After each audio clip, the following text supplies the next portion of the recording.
lecture. So in today's session we are going to discuss rural banking December 2022 recollected question and answer. यानी दोस्तों दिसंबर 2022 में जो rural banking की परीक्षा हुई थी उसमें क्या सवाल पूछे गए थे, आइए देखते हैं। बेसिकली इस वीडियो का मेन पर्पस ये है कि आप अपने प्रिपरेशन को स्ट्रीमलाइन कर पाएँ।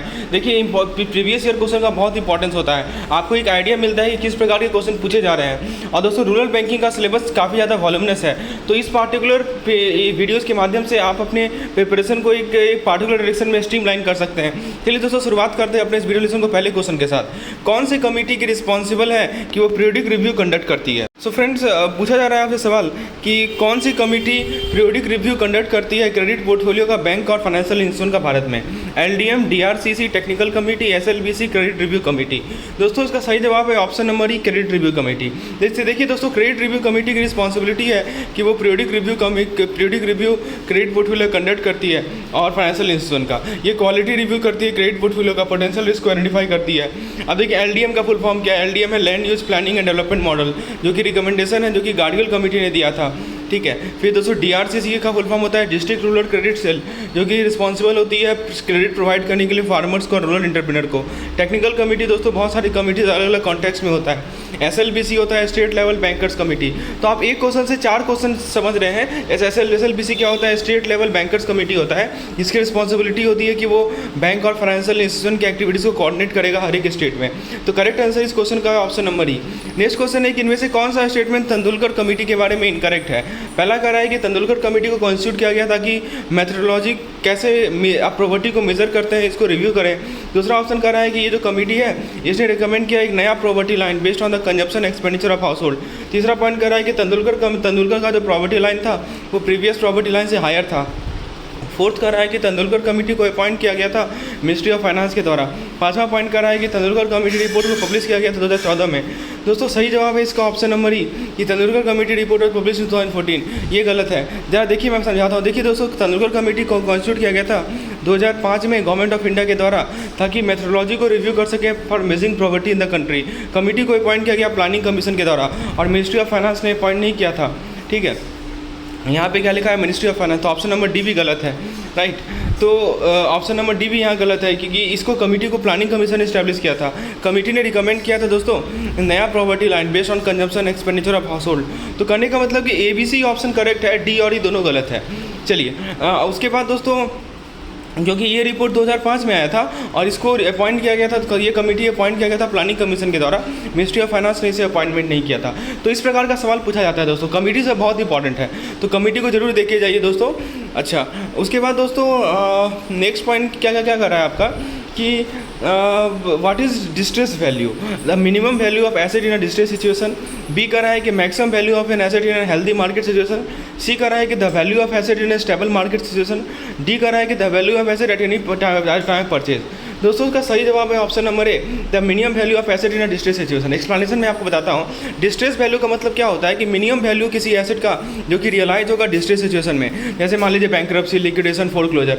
ऐसी सिचुएशन में दोस्तों एसेट जो है अपने फेयर मार्केट वैल्यू को फेचअप नहीं कर पाएगा और जो एक्चुअल वैल्यू रियलाइज होगा वो बहुत कम होगा। ऐसा इसलिए क्योंकि एसेट का जो सेल होगा वो फोर्स्ड होगा और सेलर के पास लिटिल बार्गेनिंग पावर होगा।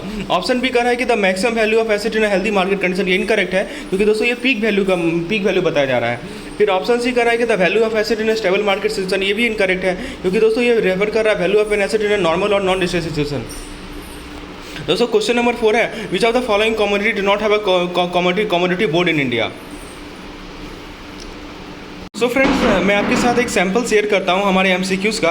हमारे चैनल पे दोस्तों रूरल बैंकिंग के हर एक यूनिट के कंटेंट अवेलेबल है। जैसे ये देखिए MCQ का PDF है, इसमें दोस्तों कुल मिलाकर 118 पेजेस हैं और प्रत्येक पेज में 1 से 2 MCQs हैं, यानी ओवरऑल आपको 200 से 250 MCQ मिलेगा एक यूनिट पे, जो कि सारी चीज़ों को कवर कर रहा है। और साथ ही साथ दोस्तों मैं प्रीवियस ईयर क्वेश्चन भी प्रोवाइड करूँगा ताकि अपने एग्जामिनेशन प्रिपरेशन को आप ओरिएंट कर सकें। दोस्तों यदि आपको इस तरह की थ्योरी PDF चाहिए, MCQs PDF चाहिए, तो आप अवेल कर सकते हैं इस नंबर पर व्हाट्सएप करके। I will provide you each and every content of rural banking as the syllabus has been completed. चलिए दोस्तों क्वेश्चन नंबर 4 को कंटिन्यू करते हैं। सवाल ये पूछा जा रहा है आपसे कि कौन से कमोडिटी का कम्युनिटी बोर्ड नहीं है? D coffee, rubber, spice. दोस्तों सही जवाब है ऑप्शन डी स्पाइस। देखिए कमोडिटी बोर्ड स्टैट्यूटरी बॉडी होती है जो कि सरकार के द्वारा सेटअप किया जाता है ताकि रेगुलेट कर सके और प्रमोट कर सके प्रोडक्शन, प्रोसेसिंग और मार्केटिंग ऑफ बहुत सारे एग्रीकल्चर कमोडिटीज। तो टी, कॉफ़ी और रबर जो तीन मेजर कमोडिटी है भारत में, इनका कमोडिटी बोर्ड है tea board of India, coffee board of India, rubber board of India. लेकिन दोस्तों कोई कमोडिटी बोर्ड नहीं है स्पाइस के द्वारा। स्पाइस एक इंपॉर्टेंट एग्रीकल्चर कमोडिटी है कंट्री में, लेकिन दोस्तों रेगुलेट किया जा रहा है दूसरे बॉडीज़ के द्वारा, जैसे spice export promotion council, agriculture and proceed food product export development authority यानी APED है। सो देखिए ये सब चीज़ें मैंने अपने वीडियो लेक्चर में समझाया है एक चीज़ों को, तो वही मैं आज आपको क्विक रिविजन के माध्यम से इस दोस्तों क्वेश्चन बैंक के माध्यम से समझा रहा हूँ। दोस्तों नेक्स्ट क्वेश्चन है कि इनमें से कौन सा स्टेटमेंट जो है कोर स्कीम के बारे में इनकरेक्ट है। पहला है कि core board of India implement करते हैं कोर स्कीम को ताकि प्रमोट कर सके core industry in the country. दूसरा है कि ये स्कीम प्रोवाइड करता है financial assistant to the entrepreneur for setting up new core unit and modernising existing unit. C कर रहा है कि the scheme offer subsidies on the purchase of raw material, equipment and machinery. D कर रहा है कि मैक्सिमम एडवांस लिमिट जो है स्कीम के अंदर वो 10 लाख का है। ई कर रहा है कि ये स्कीम का मेन एम है कि एम्प्लॉयमेंट अपॉर्चुनिटी क्रिएट करे रूरल इंडिया में। सही जवाब है दोस्तों ऑप्शन नंबर डी कि मैक्सिमम एडवांस जो लिमिट है ये गलत है दोस्तों, इनकरेक्ट पूछ रहा है। देखिए कोर स्कीम एक सरकार का स्कीम है जो कि इसका एम है कि कोर इंडस्ट्री को प्रमोट करें। Core board of India responsible होती है इंप्लीमेंट करने के लिए स्कीम को। दोस्तों ये स्कीम प्रोवाइड करता है subsidies on purchase of raw material.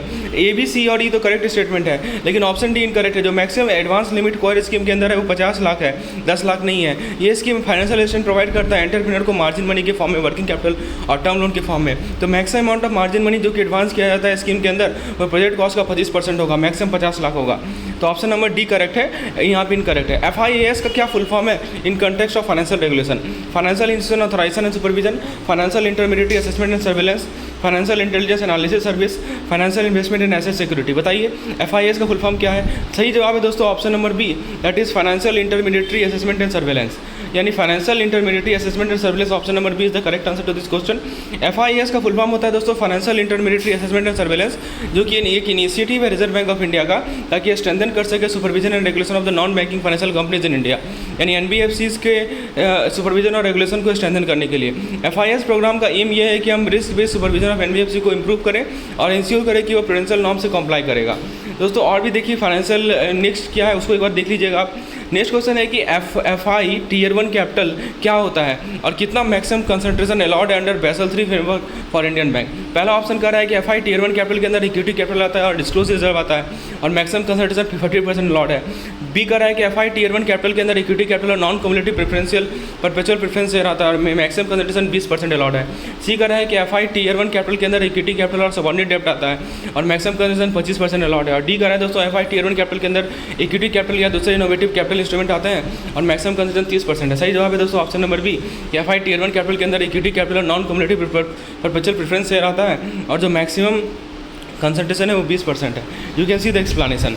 दोस्तों नेक्स्ट क्वेश्चन है कि कौन से एंटिटी में लीड डिस्ट्रिक्ट मैनेजर रिपोर्ट करते हैं, कौन सी एंटिटी को LDM रिपोर्ट करते हैं? HLCC, SBI, RBI, NABARD। सही जवाब है दोस्तों HLCC, यानी लीड डिस्ट्रिक्ट मैनेजर जो है district level bankers committee DLBC को रिपोर्ट करते हैं, जो कि रिपोर्ट करते हैं SLBC को, जो कि रिपोर्ट करते हैं हाई लेवल कोऑर्डिनेशन कमेटी को। तो ये ऑर्डर होता है, समझे। जो हमारे लीड डिस्ट्रिक्ट मैनेजर होते हैं वो DLBC के पास जाते हैं, DLBC जो है SLBC के पास और SLBC जो है HLCC के पास। तो आप देखिए यहाँ एक्सप्लेनेशन है, आप इसको पढ़ लीजिए, एक्सप्लेनेशन से आपको कंसेप्ट क्लियर हो जाएगा। चलिए फिर दोस्तों नेक्स्ट पॉइंट कह रहा है कि इनमें से कौन सा वाइल्ड सिल्क है और एक सिल्क का कल्टिवेटेड वैरायटी नहीं है? तुषार, मलबेरी, एरी, मूंगा। तो आपने सिल्क के बारे में पढ़ा होगा तभी आप इसका जवाब दे पाएंगे। सही जवाब है दोस्तों इसका ऑप्शन नंबर डी, मूंगा। देखिए सिल्क एक नेचुरल फाइबर है जो कि कोकून के द्वारा ऑब्टेन किया जाता है सर्टेन सिल्क फार्म से। 4 major type of silk produce होते हैं भारत में, मलबेरी, तुषार, एरी और Muga. Mulberry silk most commonly produce silk है और ऑब्टेन किया जाता है domesticated silk farm Bombyx mori के कोकून से। ठीक है दोस्तों नेक्स्ट क्वेश्चन है कि इनमें से कौन सा स्टेटमेंट इनकरेक्ट है सेल्फ हेल्प ग्रुप के बारे में? Meeting, saving, loan, recovery, none. दोस्तों सही जवाब है इसका ई, नन। दोस्तों सेल्फ हेल्प ग्रुप एक फॉर्मल ग्रुप होता है 10 से 20 लोगों का। इसमें मनी सेव किया जाता है, फाइनेंशियल लिटरेसी बिल्डअप किया जाता है, क्रेडिट एक्सेस किया जाता है। तो मीटिंग करेक्ट है, सेविंग करेक्ट है क्योंकि SHG का प्राइमरी फोकस होता है कि अपने मेंबर को इनकरेज करें कि पैसा सेव करें। लोन भी करेक्ट है क्योंकि SHG क्रेडिट प्रोवाइड करते हैं मेंबर को।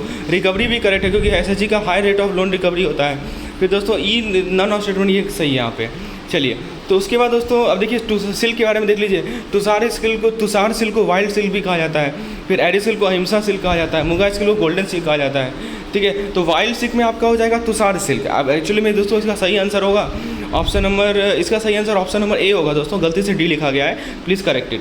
दोस्तों नेक्स्ट क्वेश्चन को देखते हैं। पूछा जा रहा है कि टारगेट अप्रोच किस सेक्टर के लिए है, सेल्फ हेल्प ग्रुप के लिए, एमएसएमई के लिए, सीकेसीसी के लिए यानी केसीसी के लिए और नन ऑफ द अबव। दोस्तों सही जवाब है कि टारगेट अप्रोच प्राइमरली है एमएसएमई के लिए। तो टारगेट अप्रोच एक क्रेडिट डिलीवरी स्कीम है जिसको इंट्रोड्यूस किया गया आरबीआई के द्वारा ताकि इंश्योर करे कि क्रेडिट फ्लो जो प्राइवेट सेक्टर ऑफ इकोनॉमी है।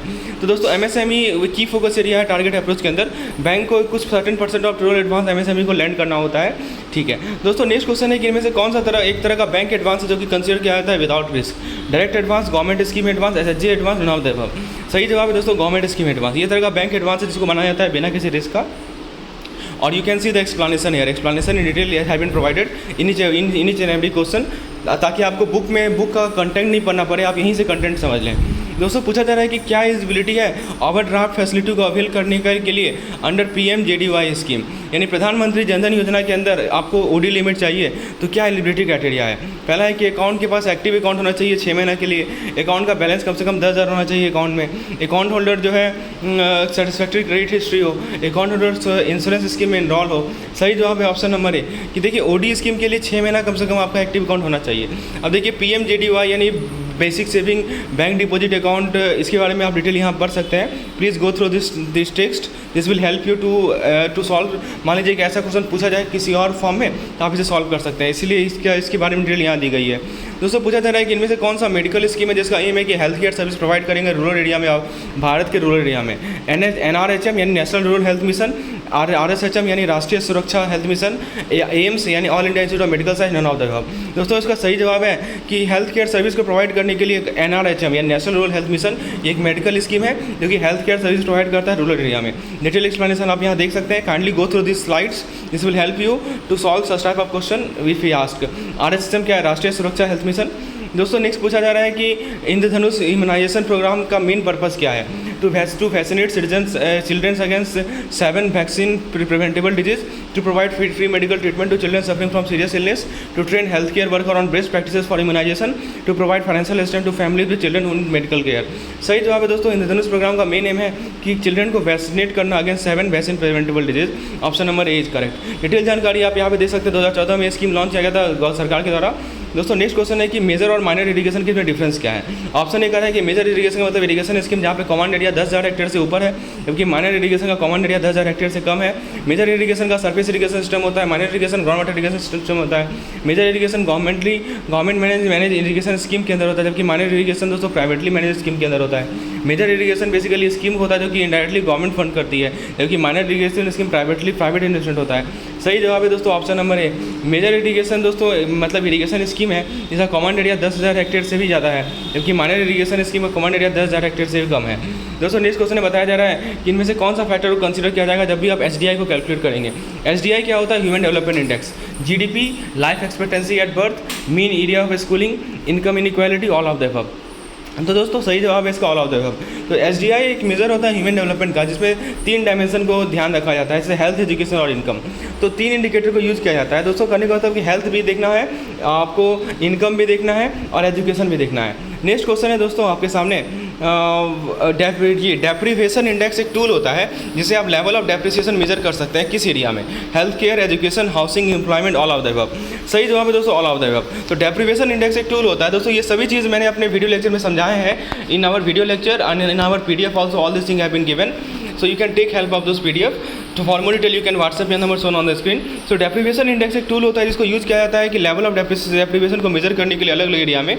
ये इंडेक्स दोस्तों रेंज ऑफ डिफरेंट इंडिकेटर पे बेस्ड होता है। स्पेसिफिक इंडिकेटर जिसको यूज़ करते हैं डेप्रीवेशन इंडेक्स को कैलकुलेट करने के लिए वो डिपेंड करता है कॉन्टेक्स्ट पे और स्टडी के गोल पे। दोस्तों पूछा जा रहा है कि इनमें से कौन सा फैक्टर को यूज़ किया जाता है ताकि आप ईएमआई प्रॉब्लम को कैलकुलेट कर सकें लोन रिपेमेंट में, interest rate, loan amount, loan tenure, all of the above, none of the above. सही जवाब है दोस्तों ऑल ऑफ द अबव। यानी ईएमआई का मतलब होता है इक्विटी मंथली इंस्टॉलमेंट। आपको यहाँ पे पीएक्स फैक्टर, दोस्तों पीएक्स फैक्टर के बारे में पूछा गया था कि पीएक्स फैक्टर एक मेजर होता है बोरोवर की एबिलिटी को कि वो लोन को रिपे करवाएगा कि नहीं कर पाएगा। Please remember this px factor. Px factor question was asked. PS factor किसी से रिलेटेड है, याद रखिएगा ईएमआई से रिलेटेड है। नेक्स्ट क्वेश्चन पूछा जा रहा है कि इनमें से कौन सा स्कीम है जो कि रिफाइनेंस फैसिलिटी प्रोवाइड करता है रूरल फाइनेंसिंग इंस्टीट्यूशन को कि वो एग्रीकल्चर को फाइनेंस करे और रूरल डेवलपमेंट को फाइनेंस करे एक्टिविटीज भारत में। NRLM, RIDF, SFMC, पीआरआईसी, none of देखो दोस्तों सही जवाब है इसका ऑप्शन नंबर बी आरआईडीएफ। ठीक है, तो नबार्ड ने दोस्तों, नबार्ड एक डेवलपमेंट डीएफआई है जो कि क्रेडिट प्रोवाइड करती है, दूसरे फाइनेंशियल प्रोवाइड करती है। तो एक की फंक्शन है नबार्ड का कि रिफाइनेंस, तो rural infrastructure development fund, RIDF का फुल फॉर्म याद रखिएगा, rural infrastructure development fund scheme है जो कि रिफाइनेंस फैसिलिटी प्रोवाइड करती है। दोस्तों ये था हमारा 20 क्वेश्चन का सेट। इसी प्रकार से दोस्तों हमारे पास 200 क्वेश्चन का सेट्स है हमारे पास दोस्तों। पिछले तीन साल का रूरल बैंकिंग का पेपर का कलेक्शन है, मैं आपको वीडियोस वाइज लाऊंगा। यदि आप चाहते हैं दोस्तों इस तरह के वीडियोस को तो kindly like the lecture, please hit the like button and also right in the comment section that yes we want such type of videos, then I will provide you such type of videos. If you want a study material for rural banking, kindly WhatsApp me number shown on the screen. I will provide you each and every study material in the form of theory PDF as well as MCQ PDF. Thank you.